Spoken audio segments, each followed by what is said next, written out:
Well, today is a very exciting day for me because it finally marks the start of the new rally car project. I don't really want to talk about it a whole bunch. I just kind of want to get to work on it. It's been a long time coming and I'm super excited to start working on that shell behind me. And this is the chassis that we're going to be building for this. If you didn't see the video before, this is a 350Z, which I know it's probably one of the worst cars that you can build as a rally car. It has very limited suspension travel, pretty much no aftermarket support when it comes to rally parts, but I think it'll be a lot of fun to get this thing built and get it out on stage because it's a pretty quick rear-wheel drive car. And I think it has some potential looking around at stuff. As you can see, I popped the wheels off. I've been doing a lot of research and poking around with the suspension to try to figure out what I want to do to get a little bit more travel out of this thing. And I'm definitely going to have to get creative. So it should be pretty exciting. This is an 04 chassis. All the stuff for the running gear and everything is going to be coming out of this car. This is an 03, pretty much the same car, but this one was a wrecked chassis, so we're just gonna be taking everything from it, all the spare parts we need, and then just kind of junking the rest because the chassis is all twisted in the back. This one is super clean, or at least as far as I can tell, it is really clean. So it should make a really good donor vehicle to actually build into a rally car. And I'm not sure exactly how I want to do this yet. I got to figure out where I want to put in the garage, but got to get the seats off of it. I bought those a long time ago when they were on sale, about 7 months ago for this chassis because I thought I was actually going to start on it a little bit sooner. Anyway, I'm going to stop rambling, figure out where I'm going to put this thing, and figure out a game plan of how I want to actually strip this thing.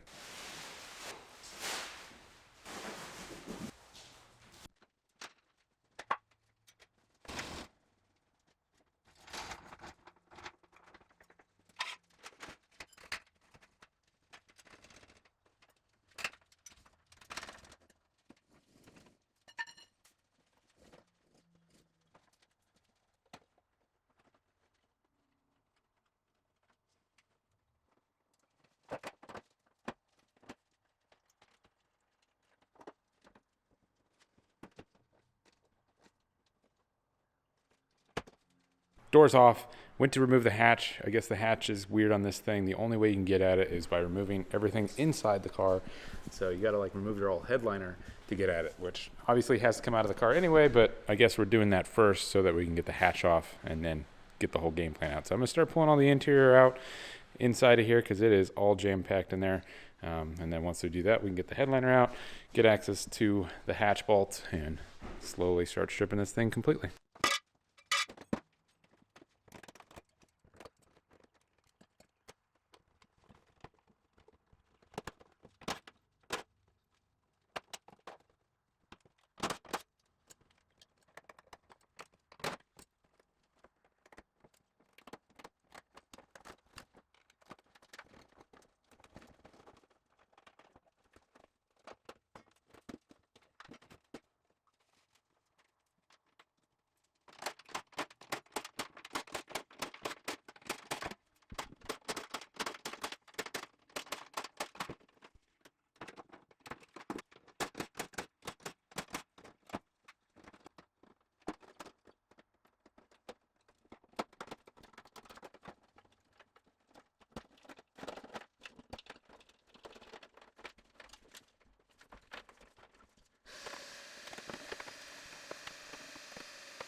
Well, I got most of the back end of the car completely stripped out. Once we got the trunk off, that was a pain. But everything else has been coming fairly easily. It's kind of nice because a lot of the interior and stuff was already taken apart when I bought the car. So I don't have a whole lot to remove to get at stuff. Most of the hard stuff is already started. It saves me from having to throw away even more stuff because I already have a decent pile right here. I'm going to try to save as much as I can, see if there's any local Z guys or whatever that need this. So that way I don't have to just toss it all in the trash. But now comes the fun part of stripping all of that out. This was the easy section, and that's definitely going to be a lot more involved. But like I said, you can see the dash is already stripped quite a bit out. Same with the center console and everything. So it should be fairly simple to get the rest of this all stripped out as far as the wiring goes. And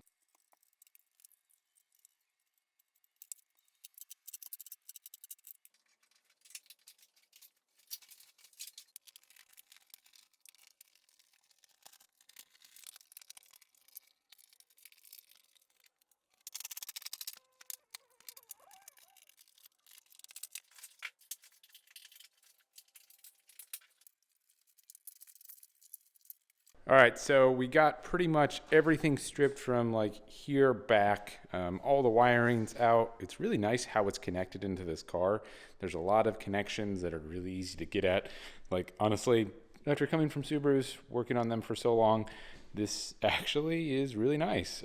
Everything seems to make sense and it comes apart fairly easy, which is really convenient. One thing that I didn't really know about this chassis is it has all these like bolted connections to stiffen the chassis. So like this guy, it's a pretty thick, heavy duty plate that's bolted in everywhere. I mean, there was, I don't know, 8 bolts on each side holding it in, and then there's still 2 more on both sides of the transmission tunnel that I'll have to pull the drive shaft to get to. And then there was a whole bunch of plates in the back to strengthen the strut towers or shock towers in the back, and it was all bolted in. So it was like so much hardware holding all these pieces in, which I imagine added a lot to the strength of the car. But it's kind of strange that they did that and they made it more modular versus just spot welding everything in place like most car manufacturers do.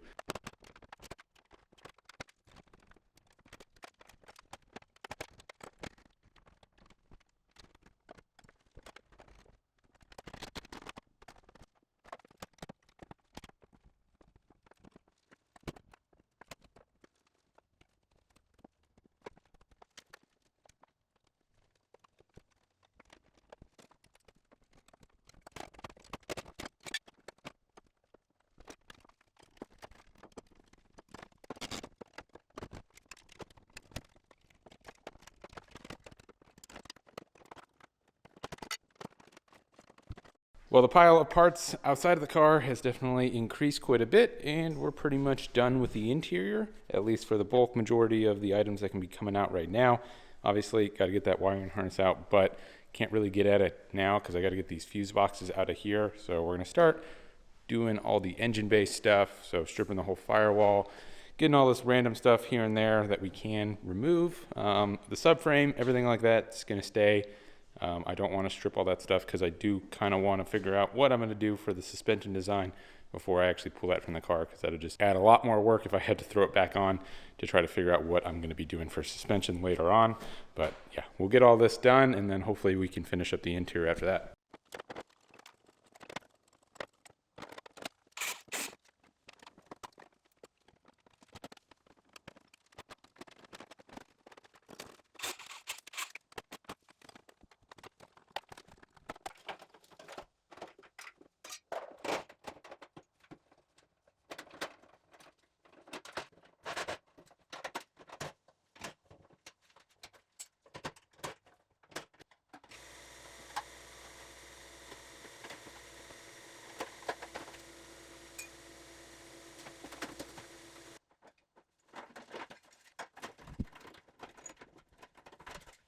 Well, the front end is pretty much completely stripped as far as I can right now anyway. There are a few more bits here and there, but I'm going to wait till I get the car in the lift to get those off. So like the sway bar, the fuel lines, things like that. I don't want to like cut them and make it all hokey like I did with the brake lines. Those are different just because those are a huge pain to remove all of them because they pass through the body in so many spots. But everything is pretty much completely out of here. Everything's cleared in here, and it's super easy to work on, honestly. Like, it has like a bulkhead connector for the wiring harness, which is really nice. So it's pretty much completely disconnected. I didn't even realize that when I was working on the inside. Then I went to pull it through, it didn't fit, and then I looked at it and it had a big connector on it. So it's separated, which is super convenient when you're working on Subarus, that everything's a grommet and everything's one piece, which is really frustrating. There is some rust over here. As you can see, it kind of started to pop through there. It must have had like a leaky battery that caused a whole bunch of corrosion in here. Not terrible though. The rest of the chassis, like when I was working on the suspension, everything came off really easily. So it's kind of a good sign. It's nice not having a car that's super corroded when you're even doing a project like this. But now starts the fun project of figuring out what I'm going to keep and where I'm going to put it. Things like that. Got to keep all the wiring because even if I do rewire the car, I'm going to need a lot of connectors because a lot of the stuff is going to remain the same on the car. So like plugging into taillights, things like that. I need to keep it so that way I can just chop them and then depin them as I'm actually making the harness. Now, most of this stuff, honestly, I can probably just get rid of. I'm not going to be reusing. The dash, I may reuse, but I am missing quite a bit of this one. I may end up just gutting it or making a completely custom dash that's really lightweight. Not really sure yet what we're going to do because the plans with the car definitely not set in stone. Don't need that. We're going to be going to a race car style like heater core that's tiny with a fan. So we can get rid of that whole assembly because we're not going to have AC either. Dash bar, we're going to have a bar in there for the roll cage. Most of this stuff definitely don't need it all. So hopefully I can get rid of to some guys that are in disease or something, but if not, it's just going in the trash. But I'm going to start boxing this stuff up and saving it so that way we can find it later on when we actually get time to rewire in the car.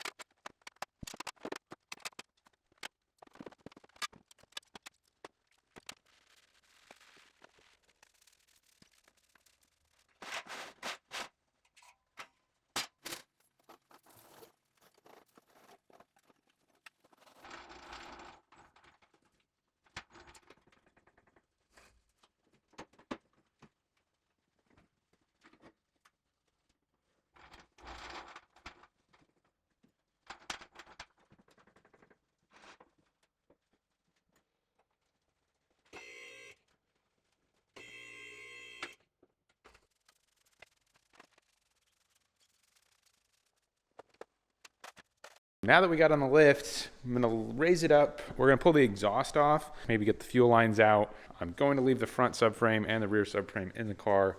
I do wanna see about pulling the gas tank out of this thing, but the gas tank is actually open, which is really weird. They just like took the fuel pump hanger out and then left it open. Didn't put anything over it, which is just super weird. But I guess that's what happens when you are 18 and you start stripping a car to sell some parts off of it, and you just literally do all sorts of weird stuff to it.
Well, I've got most of the items off of the car that I want to get off while it's on the lift, and I'd like to start stripping the interior a little bit more, get rid of the like wool and stuff that's on the firewall, as much of this stuff as I can, and then possibly start removing sound deadening and tackling some of these spot welds on all the sheet metal. But to do that, need it off the lift. So we're gonna lower it down, throw it on a dolly, which actually a couple of dollies and some 4x4s. Hopefully it'll make it a little bit easier to get all the sheet metal and everything inside the car.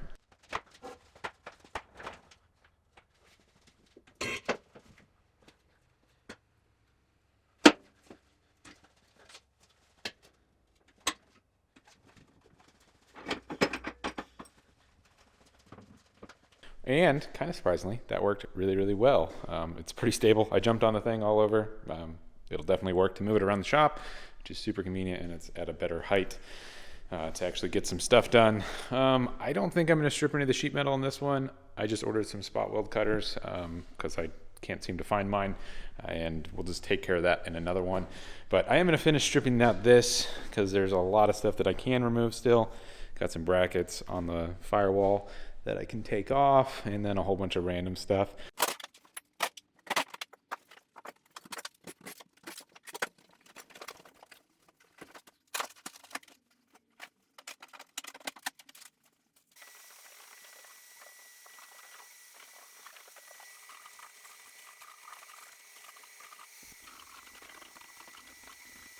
Well, it's been a few days since the last clip. I kind of got busy working on a customer car, so that's what you can see behind me. And that's an Impreza that's in the shop. It's just getting a Champ car cage. Once that's out of here, I'll be able to put a little bit more time into the Z and finally start on this build because I kind of cleared my schedule so I have more time to work on this car. And it is super cold in my shop right now. It's 21 degrees. So it's super, super cold in here. You can probably see my breath. But I'm going to go over some of the stuff on the car so you guys see exactly what's coming up next. Hopefully you can still hear me well with the heater going right now because like I said, it's freezing in the shop. So got that going just to make it a little bit more bearable in here. So the first thing that we got to do, remove all the sheet metal. I know I went over this a little bit, but we're going to get rid of this bulkhead in the firewall. Not really necessary right now, but it's going to be necessary in the future once we get to the engine bay stuff. Then we got to remove a whole bunch of sheet metal in here. This whole speaker box is coming out.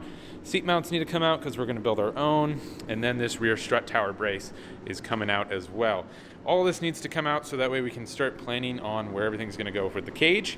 And I'll show you guys real quick. This car is super compact and a little bit weird if you've never really seen the inside of them. With the way this like bulkhead is up here for the B pillar, it's a lot lower than the middle of the roof. So if you want to get the main hoop up as high as possible, you're not really going to be able to tie it into the rear backstays because obviously this is going to cover all of the top of the tube, so you're not going to be able to tie into it. So it's going to be a little bit tricky. I'm not sure exactly what I want to do with that yet.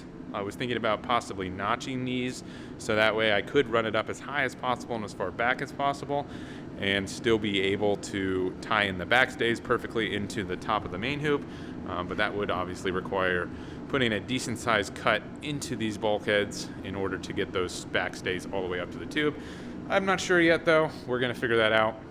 And then the same thing with the forward lateral, because of the fact that it kind of goes like this, it's going to need to be at least 3 bends to get it to follow the roof line and give me enough head clearance. That way I don't have to worry about any sort of weird things passing tech, having the bars too close to my head or anything like that.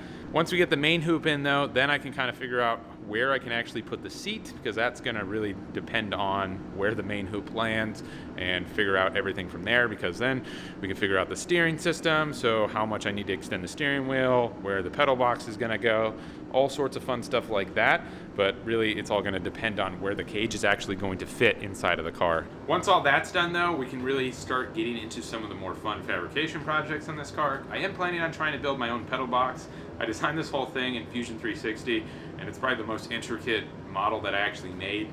But because I did that beforehand and I didn't realize kind of how tight the package is, I don't necessarily know if I'll be able to use it in the car because I designed it to where the master cylinders are forward facing, and I may have to make it to where they're rear facing and it's like a reverse pivot style. So that way I have a little bit more clearance to push the pedals farther into the firewall. But we'll see. Hopefully I can still use my plans that I drew up, because it saved me a whole bunch of money by making my own pedal box. It's a lot more work, but it's kind of fun to do, and that's why I did it. Then after that, obviously the steering stuff. So we're going to be putting a steering quickener in, extending the steering column, doing a quick release, all that kind of fun stuff. I'm really excited to do that kind of stuff. It's going to be really fun. But we got to make it through all the boring stuff, so removing the sound deadening, removing all that sheet metal, and really just cleaning the car up a lot to get it ready to start welding together and make sure we get all the seam sealer and all that garbage out of it, so that way we don't have issues welding it down the road. It's really easy to start rushing stuff like this, and I always fall into that where I just want to get into the fun fabrication stuff, and then I end up having to do the other stuff later on, like removing all the seam sealer. And it's a lot harder to do when you have cage bars all over the place that are welded in, or you're in the middle of welding and all of a sudden you hit a spot that you didn't remove and you're just blowing holes in the sheet metal because there's a whole bunch of seam sealer, and then all that crap's in the air, and it's not fun. So got to make sure I strip it all properly the first time. I would love to get it media blasted, but it really is expensive to get something like that done, and I am trying to stay on some sort of a budget with this car and not go completely overboard. You know, it's starting to look like I'm gonna kind of do way too much stuff to this thing, and it's gonna be a lot more money than I actually initially planned on, but oh well, we'll see where it actually ends up. Anyway, I'm gonna end the video out. I don't need to keep rambling. Made this video way too long anyway, and really didn't get much work done on the car. So we'll see you guys with the next video where we're removing probably 400 or 500 spot welds and just hacking this car to bits. And then we finally get to start doing some fun fabrication stuff on this car.